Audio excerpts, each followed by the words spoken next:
Hello everybody and welcome back to my channel. So today's video is going to be what fragrances I wore the most in the month of June. I told you guys I would do this every month and it's time for a June update. So if you're interested in seeing which fragrances I wore the most for the month of June, then stay tuned.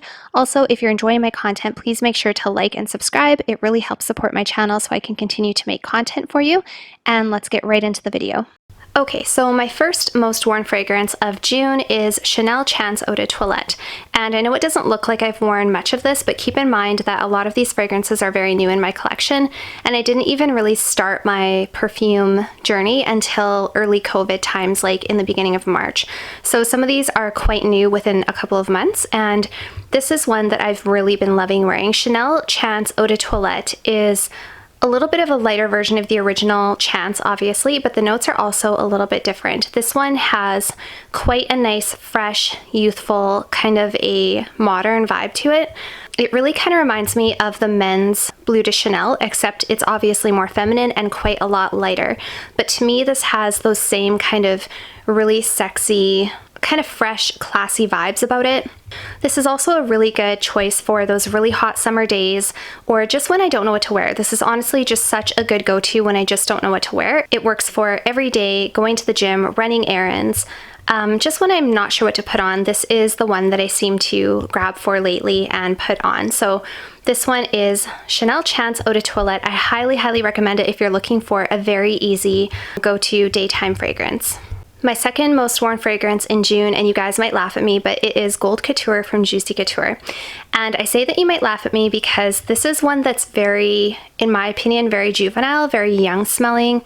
Not usually the type of fragrance I would go for. This has been my most worn evening fragrance, and the reason for that is because I recently discovered that it happens to be one of my significant other's favorite perfumes. Back when I did my Perfumes That Men Like video, I had a couple of different men rate my fragrances, and I did a whole bunch of research and I asked my boyfriend, and this was one of his absolute favorite ones to wear, for me to wear on a date evening or like an intimate evening together.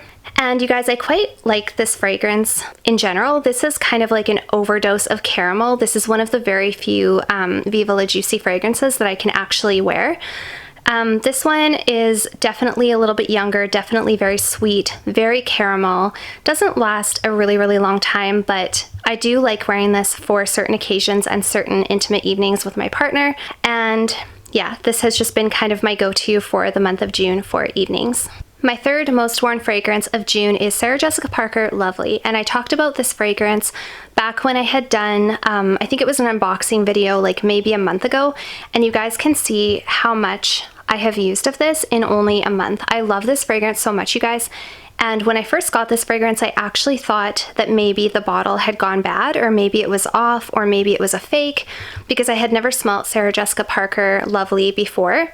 And I was kind of expecting it to smell a little bit different based on people's reviews and the notes and just what I had read about it. This is a very musky lavender patchouli fragrance. This is very feminine, very light, very musky. It really reminds me a lot of Narciso Rodriguez for her, both the white one and, both the pink one and the black one. So the Eau de Parfum and the Eau de Toilette. It's got that same kind of musky smell to it. And to be honest, I wasn't really a big fan of those Narcissos. I like all of the other Narciso Rodriguez, but I wasn't a big fan of the Narciso Rodriguez for her Eau de Parfum or Eau de Toilette. And now that I have this one, it's making me rethink whether I should revisit the Narcissos, because I absolutely love that musk in here, you guys. Something about it, I don't know if it's the combination of the musk and the lavender or the floral notes that they put in here, I'm really not sure, but I just can't get enough of this. I honestly come up to this and smell it at least once a day because I love it so much. I wear this to bed. I also will throw this on if I'm going to get groceries, if I just don't know what to wear. It doesn't last super, super long, but it has like okay longevity and it has okay sillage. And if I'm just wearing it to bed, it doesn't really matter anyway. But I absolutely love this, you guys. This has quickly become my favorite celebrity scent, and I hope that they never discontinue it. And yeah, that's my third most worn in the month of June, Sarah Jessica Parker Lovely. Can't recommend it enough if you haven't smelt it. Okay, and my fourth and last most worn fragrance of June was Chanel No. 5 Eau de Parfum. So this is the original Chanel No. 5, not like 100 years old original, but the 1983 formulation No. 5. There have been a few flankers come out since then, obviously, and I like all of them actually. But this one, again, it doesn't look like I've worn a lot of it, but this is fairly new in my collection. I've only had it for about a month, so I have made a pretty good sized dent in it for only being about 4 weeks old. This, if you haven't smelt it, is a very vintage smelling, very aldehydic, powdery, strong fragrance that's, I think, kind of polarizing. People either really like it or they don't like it.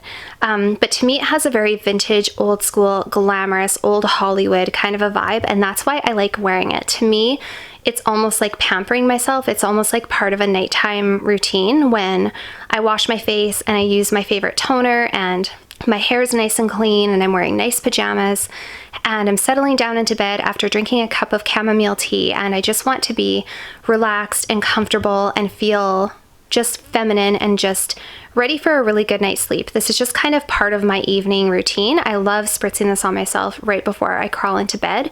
It does have really strong sillage, so you don't really need very much of it. So again, that's why it doesn't look like I've worn much.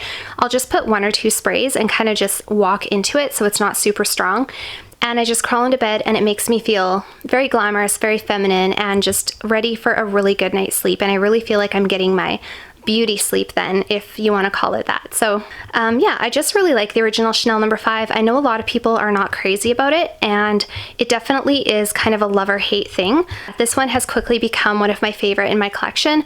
I never in a million years thought I would be wearing the original Chanel No. 5, but it is one of my favorites. So that is my fourth and last most worn fragrance of June. So you guys, that's it for today's video. I know that this is really short and I apologize for that, but I did really only wear these 4 fragrances mostly throughout the month of June. The other thing is I do shift work all weekend this weekend, so I'm not going to be able to upload as much as I would have liked to, but I will be back again on Monday with a video for you guys. I hope that you guys really enjoyed. Please let me know in the comments below which fragrances you wore the most of in June, and also if you have any of these ones or if you have any thoughts on them, I would love to hear your thoughts. And I think it's really interesting that our most worn fragrances can change so much, because these are definitely very different from the ones that I wore back in May. And thank you guys so much for watching as always, and I will see you guys all next time.